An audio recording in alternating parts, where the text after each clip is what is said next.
سيدنا محمد وبارك وسلم. اللهم صل على سيدنا محمد وعلى آل سيدنا محمد وبارك وسلم. اللهم صل على سيدنا محمد وعلى آل سيدنا محمد وبارك وسلم.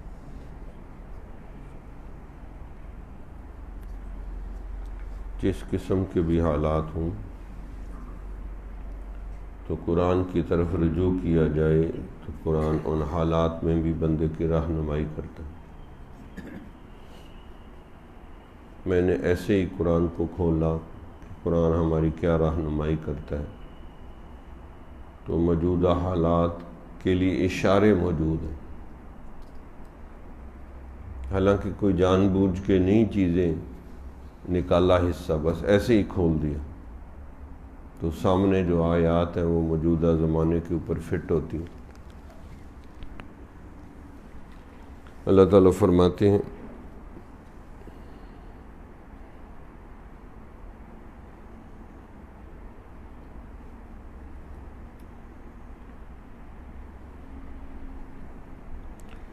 ان اللہ لہادی الذین آمنوا الی صراط مستقیم، بے شک اللہ ضرور ہدایت دے گا ایمان والوں کو سیدھے راستے کی طرف. یعنی جو ایمان یقین بنائیں گے اللہ تعالیٰ ان کو ضرور سیدھے راستے کی ہدایت دے گا. وَلَا يَزَالُ الَّذِينَ كَفَرُوا فِي مِرْيَةٍ مِّنْهُ حَتَّى تَأْتِيَهُمُ السَّاعَةُ بَغْتَةً، اور جو منکرین ہیں قرآن کی طرف سے ہمیشہ شک میں رہیں گے یہاں تک کہ قیامت یکایک ان پر موجود ہوگی، یعنی موت آ جائے گی، قیامت آ جائے گی. او یاتیہم عذاب یوم عقیم، یا وہ منحوس دن کا عذاب ان پر نازل ہو جائے گا. الملک یومئذ للہ، بادشاہی اس دن صرف اللہ کی ہوگی. یحکم بینہم، اللہ ان کے درمیان فیصلہ کر دے گا.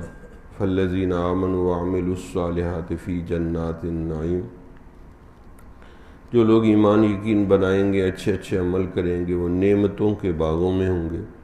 والذین کفروا وکذبوا بآیاتنا، اور جنہوں نے کفر کیا اور جھٹلایا ہماری آیات کو، فاولئک لہم عذاب مہین، تو ان کے لیے ذلیل کر دینے والا عذاب ہوگا. والذین حاجروا فی سبیل اللہ ثم قتلوا، تو یہ آیات میں نے پڑھی تھی. اور جو لوگ اللہ کے راستے میں ہجرت کریں گے،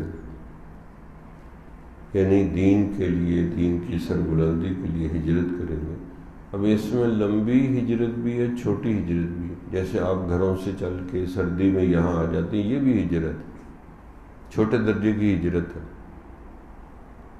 ایک جان دینے کے لیے ہجرت ہوتی ہے، ایمان کے لیے ہجرت ہوتی ہے. تو جو لوگ اللہ کے راستے میں ہجرت کریں گے، ثم قتلوا، پھر وہ قتل کر دیے گئے، او ماتوا، یا وہ اپنی موت مر گئے، اپنی جو ان کی تقدیر میں موت آئی ہے. لَيَرْزُقَنَّهُمُ اللَّهُ رِزْقًا حَسَنًا، تو ضرور اللہ ان کو بہت اچھا رزق دے گا. یعنی مرنے کے بعد بھی رزق ملتا ہے، عزت، روزی، رزق ملتا ہے. وَإِنَّ اللَّهَ لَهُوَ خَيْرُ الرَّازِقِينَ، بے شک اللہ تعالیٰ وہ بہترین رزق دینے والا ہے. ہمارے حضرت فرماتے ہیں رزق میں بیوی، بچے، عزت، روزی، ہر چیز شامل ہوتی ہے. تو غازی بچ گیا، اس کو بھی رزق، اور جو مرنے والا ہے اس کو بھی اگلے قبر آخرت میں رزق ملتا ہے. لَيُدْخِلَنَّهُمْ مُدْخَلًا يَرْضَوْنَهُ، اور ضرور ہم ان کو ایسی جگہ پہنچائیں گے جسے وہ پسند کریں گے. وَإِنَّ اللَّهَ لَعَلِيمٌ حَلِيمٌ، بے شک اللہ تعالیٰ ضرور علم والا بھی ہے اور تحمل والا بھی ہے. ذالک، بات ایسے ہی ہے، یہی حق اور سچ بات ہے. وَمَنْ عَاقَبَ بِمِثْلِ مَا عُوقِبَ بِهِ، اور جس نے اسی قدر بدلہ لیا جس قدر اسے تکلیف دی گئی.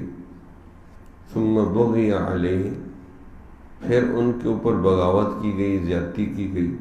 لَيَنْصُرَنَّهُ اللَّهُ، اللہ ضرور ان کی مدد کرے گا. جو دشمن ہمارے ملک پر حملہ کرتا ہے اور بار زیادتی کرتا ہے، اللہ نے مبالغے کے صیغے کے ساتھ فرمایا کہ ضرور ضرور ہم اس کی مدد کریں گے۔ ان اللہ لعفو غفور، بے شک اللہ تعالیٰ ضرور معاف کر دینے والا اور بخشنے والا ہے۔ ذالک بأن اللہ یولج اللیل فی النہار، اس لیے کہ اللہ رات کو دن میں داخل کر دیتا ہے، یولج النہار فی اللیل، اور دن کو رات میں داخل کر دیتا ہے، وأن اللہ سمیع بصیر، اور بے شک اللہ سننے والا ہے، دیکھنے والا۔ یعنی مسلمانوں کی جنگ اللہ کے دین کی سربلندی کے لیے ہوتی ہے، ایمان کے لیے ہوتی ہے۔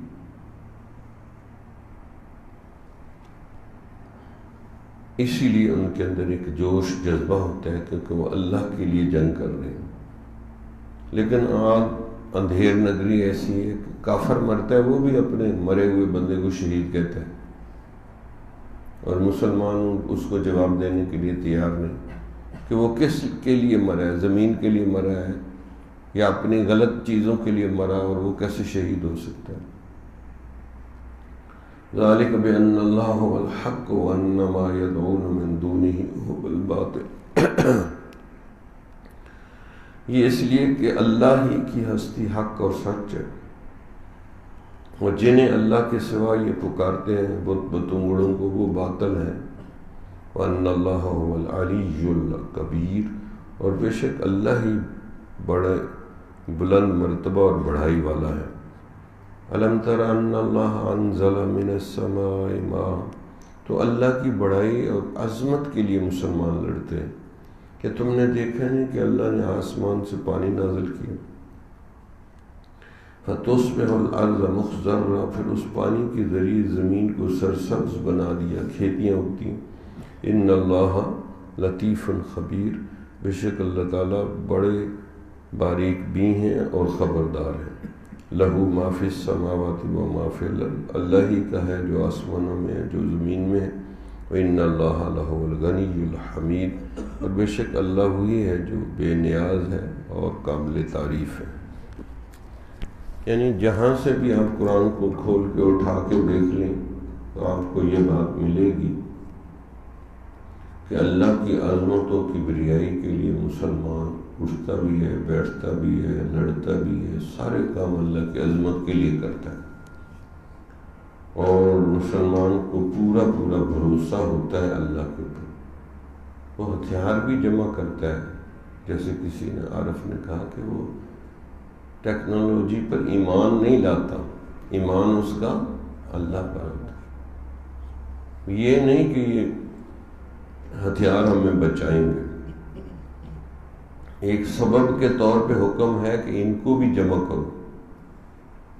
سورۃ توبہ میں فرمایا کہ پلے ہوئے گھوڑے اور فلاں فلاں چیز تیار رکھو، اور آگے وجہ بتائی کہ اپنے دشمن اور اللہ کے دشمن کے اوپر رعب و دبدبہ ڈالنے کے لیے، کہ یہ چیزیں ضروری ہیں تاکہ کافروں پہ رعب و دبدبہ ڈلے۔ کیوں؟ وہ تو ظاہری اسباب کو مانتے ہیں، وہ تو اللہ کی باطنی قوت کو مانتے ہی نہیں، تو اس لیے جس چیز سے وہ ڈرتے ہیں اسی چیز سے ان کو ڈراتے، اور باقی اپنا ایمان یقین اللہ کی ذات پہ رکھو کہ اللہ ہی سب کچھ کرنے والا ہے، اللہ ہی نے سب کچھ کیا ہے، اس کے فضل سے ہی سب کچھ ہوگا۔ تو جتنا زیادہ رجوع اللہ ہوگا جنگ میں، نماز میں، کسی چیز میں بھی، اتنا زیادہ اللہ کی مدد آئے گی۔ اب جنگ میں اللہ نے نماز معاف نہیں کی اس لیے کہ یہ رجوع اللہ کا ذریعہ اور طریقہ ہے، اور اس سے اللہ کی مدد آتی ہے، اس سے اللہ کی مدد اترتی ہے، کیونکہ پیچھے سب کچھ اللہ کے حکم سے ہو رہا ہے۔ کسی کو ضرورت نہیں کہ ایک پتا بھی اپنی مرضی سے ہل سکے، تو بڑے بڑے جو واقعات ہیں وہ اپنی مرضی سے کیسے ہو سکتے ہیں؟ تو اس لیے ان واقعات سے بندے میں رجوع اللہ زیادہ ہو جانا چاہیے کہ واقعی اللہ کی مدد سے ہی بات بنتی ہے۔ اب 313 نے 1000 جو اسلحے سے لیس ہیں ان کو شکست دے دی، پھر فتح مکہ ہوا۔ اب غزوہ حنین میں مسلمانوں کے دل میں تھوڑا سا آ گیا کہ ہم نے تو 313 کو مار دیا، 313 کے ذریعے 1000 کو مار دیا، یہ فتوحات کی۔ اب تو ہمارے پاس 14,000 پتہ نہیں کتنا ہے اور اسلحہ بھی ہے، اور اسی میں ظاہری طور پہ شکست ہو گئی، بعد میں فتح تو ہو گئی لیکن ایک دفعہ شکست ہو گئی۔ اسی طرح غزوہ احد میں مسلمانوں کے صرف دل میں یہ بات آ گئی کہ 313 نے مارا ہے ان کو کافروں کو، تو اب تو ہمارے پاس اسلحہ بھی ہے، یہ بھی ہے، وہ بھی ہے۔ اسی میں اللہ نے پھر تھوڑی دیر کے لیے شکست ہوئی، بعد میں پھر اللہ نے فتح دے دی، اس بات کے اوپر ظاہر کرنے کے لیے کہ فتح جو ہے اللہ کی مدد سے آتی، فتح اللہ کی مدد سے آتی ہے۔ اگر یہ مسلمان دل میں بٹھا لینا کہ جو فتوحات ہو رہی ہیں وہ کسی مرد واحد کی وجہ سے نہیں ہو رہی، یہ اللہ کی فضل و کرم سے ہو رہی ہیں، مسلمانوں کے ایمان یقین کی وجہ سے ہو رہی، تو پھر سارا کام آسان ہو جائے۔ ہمارے حضرت فرماتے ہیں کہ کوئی انٹرویو دینے جائے، کامیاب ہو جائے تو یہ کہے گا کہ اس نے یہ سوال پوچھا میں نے یہ جواب دیا، اس نے یہ پوچھا میں نے یہ زبردست جواب دیا، اس لیے میں پاس ہو گیا۔ اور جب فیل ہو جائے تو سارا ہر پٹھا کام اللہ کے ذمے، الٹا کام جو ہو گیا تو پھر اللہ کے ذمے لگا دیتے، جی جو اللہ کی مرضی۔ بھئی ادھر بھی تو اللہ کی مرضی تھی نا جب تو پاس ہوا اور اچھے جواب دیے۔ تو اس لیے مسلمان کو ہر اچھے کام کو اللہ ہی کی طرف منسوب کرنا چاہیے، اور جہاں کوئی گڑبڑ ہوئی ہے تو اپنے نفس کی مکاری کو سمجھانا چاہیے کہ نفس کی مکاری کی وجہ سے ہوا، یا ہم نے غلط پلاننگ کی، یا ہم نے کامل رجوع الی اللہ نہیں کیا۔ اور اسی کے ساتھ شکر کا غلبہ ہونا چاہیے، شکر کا غلبہ ہونا چاہیے۔ اور واقعی جس نے گرایا حسن صدیقی نے، اس کا انٹرویو اور اس کا گفتگو ہو رہی تھی کسی سینئر افسر، اس نے کئی دفعہ دو باتیں کہیں کہ آپ بزرگوں کی دعاؤں سے ہوا، اور الحمدللہ الحمدللہ اللہ کا شکر اللہ کے فضل سے ہوا۔ تو یہ مومن کی نشانی ہے کہ واقعی دعاؤں کے ذریعے ہوا اور اللہ کے فضل سے ہوا، کہ صحیح وقت پہ صحیح فیصلہ کر دیا۔ تو جو اللہ والے ہوں گے وہ بیچ کو ہر کام میں اللہ کو بیچ میں رکھیں گے، اور جو فاسق فاجر ہوگا، غافل ہوگا، وہ اللہ کا نام بھول کے بھی نہیں لیتے، وہ جی ہماری پلاننگ یہ تھی، ہماری پلاننگ وہ تھی۔ بنی بنائی پلاننگ کو اللہ فیل کر سکتے، فتح کو شکست میں تبدیل کر سکتے، شکست کو فتح میں تبدیل کر سکتے، فعال لما یرید، جو چاہتے ہیں کرتے ہیں۔ تو اس لیے ہر معاملے میں ہمیں اللہ کی طرف دیکھنا چاہیے۔ اسی طرح ہم لوگ جو ہیں، ہمیں بھی یہ دل میں تمنا رکھنی چاہیے کہ اگر ہمیں کبھی موقع مل جائے یا ایسے حالات آئیں تو ہم بھی اپنا جان مال وقت اللہ کی راہ میں قربان کر دیں۔ حدیث شریف کا مفہوم ہے، جس نے نہ تو بارڈر پہ جا کے کبھی جنگ لڑی ہو، میدان جنگ میں جا کے جنگ نہیں لڑی، اور نہ اس کے دل میں یہ تمنا پیدا ہوئی کہ میں اللہ کے راستے میں اپنی جان قربان کر دوں، جب مرے گا منافق ہو کے مرے گا، یعنی منافقت کی ایک قسم پر مرے گا کہ اس نے اپنا جان مال اللہ کے نام سے، اللہ کے دین سے، کیوں اس نے اپنے مال جان کو ترجیح دی؟ ترجیحات میں تو اللہ ہے، اللہ کا دین ہے، اللہ کا قرآن ہے، یہ ترجیحات میں شامل ہے۔ اس نے اپنی جان مال کو اللہ کی سے زیادہ کیوں ترجیح دی؟ بل تؤثرون الحیات الدنیا والآخرۃ خیر وابقیٰ ان ھذا لفی الصحف الاولی صحف ابراہیم وموسیٰ، بلکہ تمہاری ترجیحات تو دنیا کی زندگی کی چیزیں ہیں، حالانکہ آخرت اچھی اور باقی رہنے والی ہے۔ تو یہ ضروری ہے، عورتوں کو سمجھانے کی ضرورت ہے، عورتوں کے دماغ میں اللہ کی سربلندی، اللہ کا دین، یہ چیزیں آتی نہیں۔ وہ جی ہم مر گئے تو کیا بنے گا؟ اللہ تعالیٰ نے فرمایا کہ ان کو کہیں کہ یہ موت سے بچ جائیں۔ کوئی موت کا علاج کر سکتا ہے؟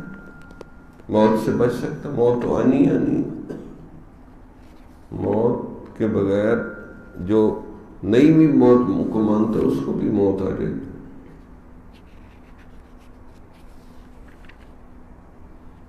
تو اسی لیے بندے کو ہر حال میں تیار رہنا چاہیے کہ جو میں ہوں، میرا سب کچھ اللہ کا دیا ہوا ہے، اس لیے میں سب کچھ اللہ کے نام پہ قربان کرنے کے لیے تیار ہوں۔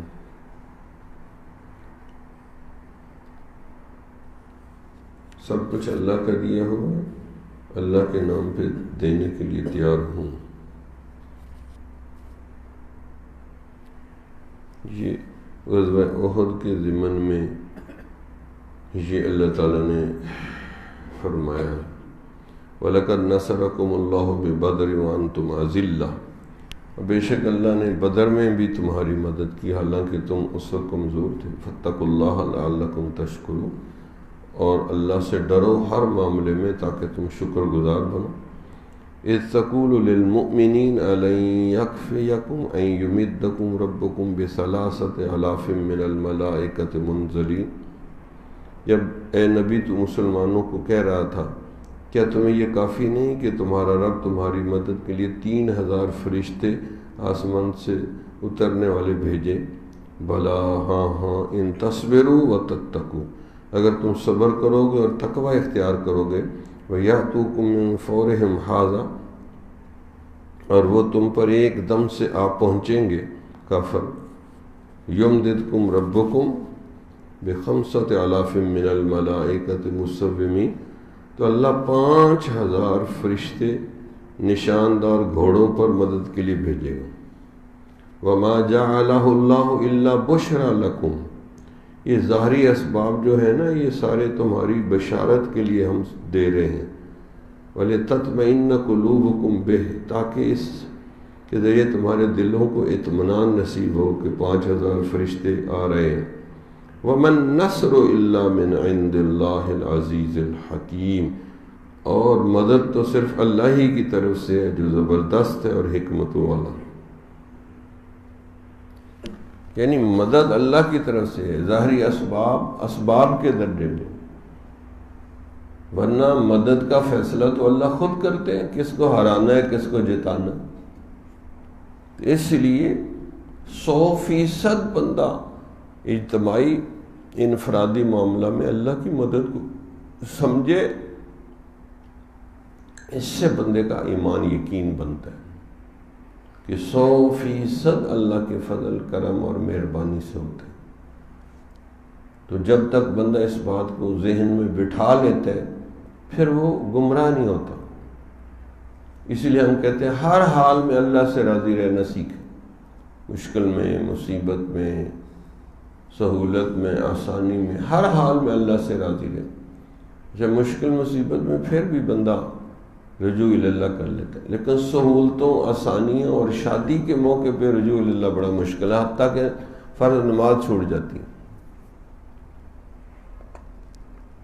فرض نماز بھی چھوٹ جاتی ہے شادی کو، کیونکہ سہولت آسانی ہوتی ہے، اس میں بندہ اللہ سے غافل ہو جاتا ہے۔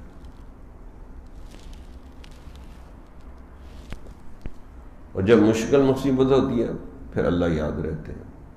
تو انسان کی یہ نفسیات ہے، کوئی سہولت اور آسانی میں اللہ کو یاد رکھتا ہے۔ اب اللہ تعالیٰ نے بظاہر ہمیں ان کے اوپر برتری عطا فرمائی ہے تو ہمیں شکر ادا کرنا چاہیے، رجوع اللہ کرنا چاہیے، اللہ کے احسانات کو گننا چاہیے کہ پوری دنیا ہماری مخالف ہے، مشرکین، کافرین، منافقین، لیکن اللہ تعالیٰ ہماری مدد فرماتے ہیں۔ تو واقعی جس نے مدد بھیجی ہے اس کا نام بار بار آنا چاہیے۔ وَأَمَّا بِنِعْمَتِ رَبِّكَ فَحَدِّثْ، تو اپنے رب کی نعمتوں کا تذکرہ کرو۔ تو کم از کم دینداروں کو تو ضرور کرنا چاہیے نا، وہ تو اللہ کو جانتے ہیں، پہچانتے ہیں، کہ اللہ کے فضل سے ہو رہا ہے. ذالک فضل اللہ یؤتیہ من یشاء واللہ ذو الفضل العظیم. تو اللہ کے فضل کو نہیں بھولنا چاہیے، دینداروں کو تو نہیں بھولنا چاہیے. مدد تو انہی کی وجہ سے آتی ہے نا. کتنے ہم نے دیکھا جب کوئی مسئلہ ہوتا ہے مشائخ کامل رجوع اللہ کرتے ہیں، پریشان ہو جاتے ہیں، تہجد میں اٹھ کے روتے ہیں. اسی لیے حضرت امام ربانی مجد الفسانی نے جہانگیر کو خط لکھا تھا کہ ایک غزہ کہ جنگ والی فوج ہوتی ہے اور ایک دعاؤں کی فوج ہوتی ہے. فرمایا دعاؤں کی فوج زیادہ جلدی اللہ تک پہنچتی ہے، اس کے ذریعے فتوحات ہوتی ہیں. ہاں ظاہری اسباب بھی ضروری ہے، ظاہری اسباب ہوں اور اللہ کے اوپر ایمان یقین نہ ہو تو ظاہری اسباب میں بھی اللہ شکست دے کے دکھا دیتا ہے. اور ظاہری اسباب نہیں ہیں تو اللہ تعالیٰ مرد مومن کو ویسے بھی فتح دے کے دکھا دیتا ہے. تو اصل بندے کا ایمان ہی لڑتا ہے. ایمان یقین کا جذبہ پیدا ہو جائے تو سبحان اللہ کیا بات ہے. تو اللہ تعالیٰ ہمیں اپنے ایمان یقین کو بڑھانے، ہر جگہ ایمان یقین کو یاد رکھنے اور ہر جگہ اللہ کی مدد کو یاد رکھنے کی توفیق نصیب فرمائے، اور اس پر زیادہ سے زیادہ ہمیں شکر ادا کرنے کی توفیق عطا فرمائے کہ انفرادی معاملات میں، اجتماعی معاملات میں، ہر قسم کے معاملات میں ہمیں جو بھی مدد آتی ہے اللہ کے فضل و کرم سے آتی ہے، اور ہمیں اس کا کثرت سے شکر ادا کرنا چاہیے. اور اس کے لیے یہ آیت پڑھنی چاہیے، رب اوزعنی ان اشکر نعمتک التی انعمت علی وعلی والدی وان اعمل صالحا ترضی واصلح لی فی ذریتی انی تبت الیک وانی من المسلمین. اور یہ بھی سوچنا چاہیے، ہمارے حضرت فرماتے ہیں کہ یہ جنگیں تو ہونی ہیں، بچ نہیں سکتے ہم لوگ، اور خطرہ ہے کہ جلدی ہو جائیں گی. تو اس کے لیے اب ہم کیا کریں؟ اس کے لیے رجوع اللہ بھی کریں اور اپنے ہر قسم کے ظاہری باطنی گناہوں سے توبہ معافی بھی مانگیں. حضور صلی اللہ علیہ وسلم پر خصوصی طور پر درود شریف بھی پڑھیں، قرآن کی تلاوت بھی کریں کہ بالفرض ہمیں موت آتی ہے تو ہم پورے رجوع اللہ کے ساتھ بننے والے ہوں، پہلے ہی اس اللہ کے دیدار کے لیے بے چین ہو گئے. یہ نہیں کہ جی موت آئے گی تو کیا بنے گا، کیا بنے گا. کیا بننا ہے؟ وہی بنے گا جو مرنے کے بعد بنتا ہے. تو جو بندہ ذہنی طور پہ شہادت کے لیے تیار رہے، اللہ سے ملاقات کے لیے تیار رہے، بلکہ اللہ سے ملاقات کے لیے بے چین رہے، تو اس کو کوئی موت کا ڈر نہیں لگتا. ہم تو پہلے ہی تیار ہیں. جو ڈرے کہ ہائے کیا ہو جائے گا، کیا ہو جائے گا. مومن ایسا نہیں ہوتا کہ مومن اللہ کی ملاقات کے لیے تیار نہیں، اللہ کے دیدار کے لیے تیار نہیں. تو مومنوں والی موت آنی چاہیے، منافقوں اور فاسقوں والی موت نہیں آنی چاہیے. یا ایتھا النفس المطمئنہ ارجعی الی ربک راضیۃ مرضیہ، اے اطمینان والی روح اپنے رب کی طرف واپس چل، تو اللہ سے راضی ہو گیا تھا اس لیے اللہ بھی تیرے سے راضی ہو گیا. اس لیے راضی بے رضا رہنا چاہیے کہ ہم اللہ سے ہر حال میں راضی بازی ہوں، تو پھر مومنوں والی موت نصیب ہوگی. اسی لیے علامہ اقبال نے کہا، ہو صداقت کے لیے جس دل میں مرنے کی تڑپ، پہلے وہ اپنے پیکر خاکی میں جان پیدا کرے. حق کی خاطر جان دینے کا جذبہ ہے تو پہلے اپنے دل کو زندہ و بیدار کرو. عاشقوں والی موت مرو، فاسقوں والی موت نہ مرو.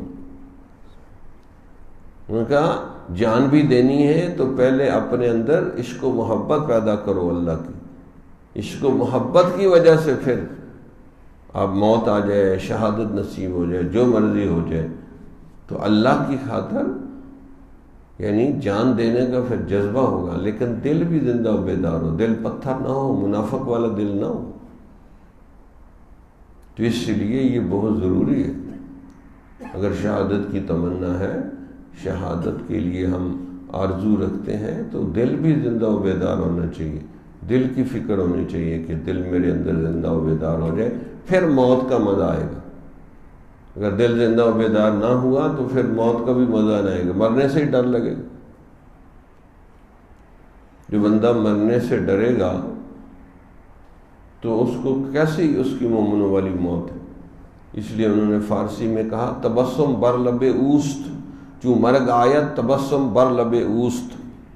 جو مرد مومن ہوتا ہے اس کو موت آتی ہے تو اس کے چہرے پہ مسکراہٹ ہوتی ہے کہ میں اپنے رب سے ملوں گا، ملاقات ہوگی، دیدار ہوگا۔ تو جب آپ نے تیاری ہی نہیں کی، اللہ سے ملاقات کی تیاری نہیں کی، تلاوت نہیں کی، اللہ سے راز و نیاز کی باتیں نہیں کی، لمبی نماز نہیں پڑھی، تہجد لمبی نہیں پڑھی، تو کہاں سے دل میں ملاقات کا شوق پیدا ہوگا؟ جس نے تیاری کی ہو تو اس کو امتحان مشکل نہیں لگتا، جس نے تیاری کی ہی نہیں تو وہ کیسے، اس کے لیے مرنا بھی مشکل ہو جائے گا۔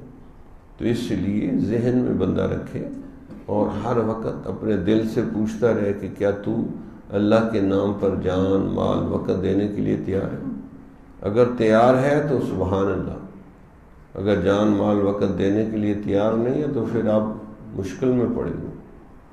اور سب سے زیادہ مال پیسے کی محبت اندر سے نہیں نکلتی۔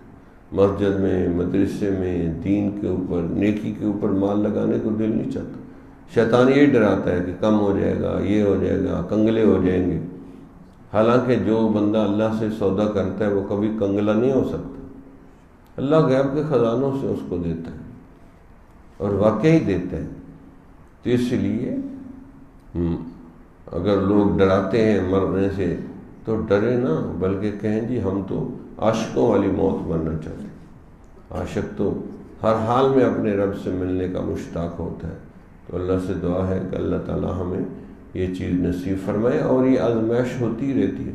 احسب الناس ان یترکوا ان یقولوا آمنا وهم لا یفتنون، کہ انسانوں نے یہ سوچ لیا ہے کہ انہوں نے کہہ دیا ہم ایمان لے آئے، ان کو آزمائیں گے نہیں۔ وَلَقَدْ فَتَنَّا الَّذِينَ مِن قَبْلِهِمْ فَلَيَعْلَمَنَّ اللَّهُ الَّذِينَ صَدَقُوا وَلَيَعْلَمَنَّ الْكَاذِبِينَ۔ بے شک اللہ نے تم سے پہلے ساری قوموں کو آزمایا ہے، اور اللہ دعویٰ ایمان میں سچے اور دعویٰ ایمان میں جھوٹوں کو آزمائے گا۔ کیسے آزمائے گا؟ وَلَنَبْلُوَنَّكُمْ بِشَيْءٍ مِّنَ الْخَوْفِ، جیسے آج کل خوف طاری ہے، خوف سے آزمائے گا، بھوک سے آزمائے گا، جان مال کی کمی سے آزمائے گا، لیکن صبر والوں کو بشارت دے دو۔ وَلَنَبْلُوَنَّكُمْ بِشَيْءٍ مِّنَ الْخَوْفِ وَالْجُوعِ وَنَقْصٍ مِّنَ الْأَمْوَالِ وَالْأَنفُسِ وَالثَّمَرَاتِ وَبَشِّرِ الصَّابِرِينَ أَمْ حَسِبْتُمْ أَن تَدْخُلُوا الْجَنَّةَ وَلَمَّا يَأْتِكُم مَّثَلُ الَّذِينَ خَلَوْا مِن قَبْلِكُم، تم نے یہ سوچ لیا کہ بس مفت میں تمہیں جنت مل جائے گی اور تم پر پہلے لوگوں کے سے حالات نہیں آئیں گے، بس کلمہ پڑھ لیا تو جنت میں پہنچ جاؤ گے؟ نہیں، مَسَّتْهُمُ الْبَأْسَاءُ وَالضَّرَّاءُ وَزُلْزِلُوا حَتَّى يَقُولَ الرَّسُولُ وَالَّذِينَ آمَنُوا مَعَهُ مَتَىٰ نَصْرُ اللَّهِ۔ چاروں طرف سے گھیرا پڑ گیا، پہلے زمانے کے رسول اور ان کے ساتھ والے، ان کے صحابہ پکار اٹھے کہ اللہ کی مدد کب آئے گی؟ چاروں طرف سے گھیرا پڑ گیا۔ پھر اللہ نے فرمایا الا ان نصر اللہ قریب، خبردار بے شک اللہ کی مدد قریبی۔ اس گھیرے میں سے نکال دیا ان کو۔ تو اسی لیے ہمیں بھی ایسے ہی ہے، ہم بھی گھیرے میں پڑے گئے، ادھر سے بھی مخالف، ادھر سے بھی مخالف، ادھر سے بھی مخالف، 3-4 جگہ ایسے حالات ہیں کہ وہ کبھی مخالفت کرتے ہیں، کبھی کیا کرتے ہیں، کبھی کیا کرتے ہیں۔ تو ہمیں اللہ کی مدد پہ بھروسہ ہونا چاہیے، انشاءاللہ اس کی برکت سے اللہ تعالیٰ پھر بڑے بڑے مہربانیاں فرمائیں۔ جتنا آپ کو اللہ پر بھروسہ ہوگا، توکل ہوگا، اعتماد ہوگا، اتنی مدد آئے گی۔ اگر جتنا اعتماد نہیں ہوگا مدد بھی کم آئے گی۔ تو اللہ تعالیٰ ہمیں ہمیشہ اپنے اسباب کی بجائے اللہ اپنی مدد کے اوپر بھروسہ رکھنے کی توفیق عطا فرمائے۔ آخر دعوانا الحمدللہ۔ کسی نے کوئی سوال جواب کرنا ہے تو کر لیں۔ اللہ چلیں پھر مراقبہ۔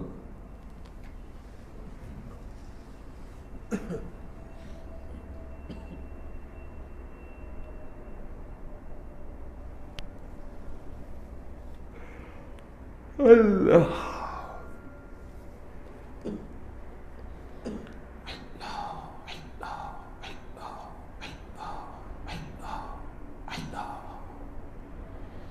غنیمت سمجھ لو مل بیٹھنے کو، جدائی کی گھڑی سر پر کھڑی، غنیمت سمجھ زندگی کی بہار، آنا نہ ہوگا یہاں بار بار۔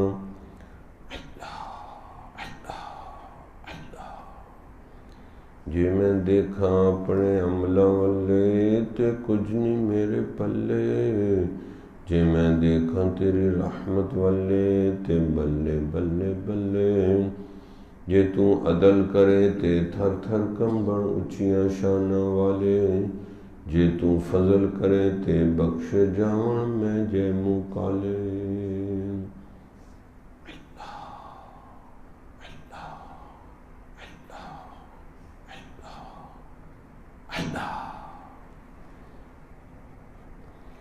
اوروں کا ہے پیغام اور میرا پیغام اور ہے، عشق کے درد مند کا طرز کلام اور ہے، سر طور ہو سر حشر ہو ہمیں انتظار قبول ہے، وہ اللہ کبھی ملے وہ کہیں ملے، وہ کبھی صحیح وہ کہیں صحیح، ہر لحظہ نیا طور نئی برکت تجلی، اللہ کرے مرحلہ شوق نہ ہوتے،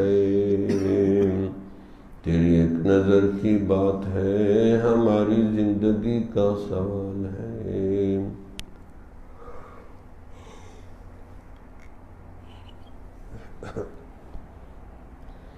تیری ایک نظر کی بات ہے ہماری زندگی کا سوال ہے۔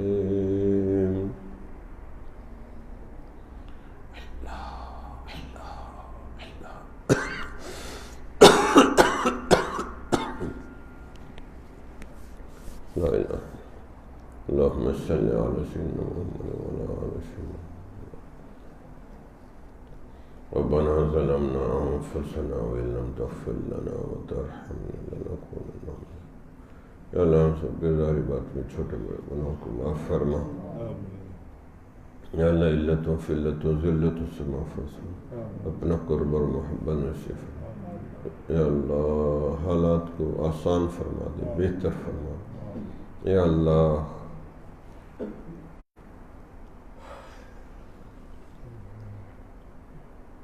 یا اللہ تو جو چاہے کر سکتا ہے، یا اللہ ہمارے لیے آسانی فرما، مومنوں والی موت نصیب فرما، متقین والی موت نصیب فرما، یا اللہ موت کے لیے ہر وقت تیار رہنے کی توفیق عطا فرما، یا اللہ اپنی زیارت کا اپنی ملاقات کا شوق نصیب فرما، یا اللہ اپنا خصوصی فضل کرو، یا اللہ ہمارے ظاہر باطن کو سنوار، اللہ جو دعاؤں کے لیے کہتے ہیں توقع رکھتے ہیں سب کی جائز سجدے کو، آخری وقت اللہ پہ لا الہ